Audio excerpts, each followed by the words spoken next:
আমি আপনাদের সতর্ক করে দিচ্ছি। চলতি বছরের ফেব্রুয়ারিতে যখন দেশের রাজনৈতিক অঙ্গন তীব্র মতবিরোধ ও বাকযুদ্ধে উত্তপ্ত, ঠিক সেই সময়ে রাজনৈতিক পরিস্থিতি নিয়ে মুখ খোলেন সেনাপ্রধান জেনারেল ওয়াকারুজ্জামান। সে সময় তিনি রাজনৈতিক নেতাদের সতর্ক করে বলেছিলেন, যদি নিজেরা কাদা ছোড়াছুড়ি করেন তাহলে দেশ ও জাতির সার্বভৌমত্ব বিপন্ন হবে। প্রধান উপদেষ্টা ডক্টর মোহাম্মদ ইউনূস যতটুকু পারছেন সাহায্য করছেন দেশকে ইউনাইটেড রাখার।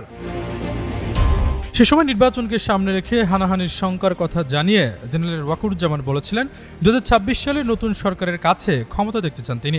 এরপর বাহিনীর সদস্যদের ক্যান্টনমেন্টে ফেরাতে চান। সেই লক্ষ্যে রাজনৈতিক দলগুলোকে এক থাকার আহ্বান জানান। ওই সময় সেনাপ্রধানের এই বক্তব্য নিয়ে রাজনৈতিক অঙ্গনে তোলপাড় শুরু হয়। নিজেরা যদি কাদা ছোড়াছুড়ি করেন, মারামারি কাটাকাটি করেন, এই দেশ এবং জাতির স্বাধীনতা সার্বভৌমত্ব বিপন্ন হবে। 4 মাস পর সেনাপ্রধানের সেই বক্তব্য নতুন করে আবারও প্রাসঙ্গিক হয়ে উঠেছে।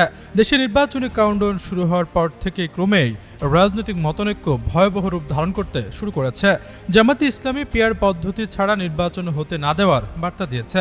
আর এনসিপির ভাষ্য, বিচার সংস্কার ছাড়া দেশের মানুষ নির্বাচন মেনে নেবে না। সেক্ষেত্রে সবচেয়ে বড় দল বিএনপি বিদ্যমান ব্যবস্থায় ফেব্রুয়ারিতে নির্বাচনের দাবির বিষয়ে অনড় অবস্থানের কথা জানিয়েছে। এমন অবস্থায় রাজনৈতিক অঙ্গনে নতুন করে উত্তেজনা দেখা দিয়েছে। এদিকে শেখ হাসিনা সরকারের পতনের পর দেশ জুড়ে সেনাবাহিনী মোতায়েন রয়েছে। আসন্ন নির্বাচনের আগ পর্যন্ত সেনা মোতায়েন থাকার কথাও জানিয়েছে সেনাপ্রধান। নির্বাচনের মাঠেও 80,000 সেনা সদস্য নামানোর কথাও বলা হচ্ছে।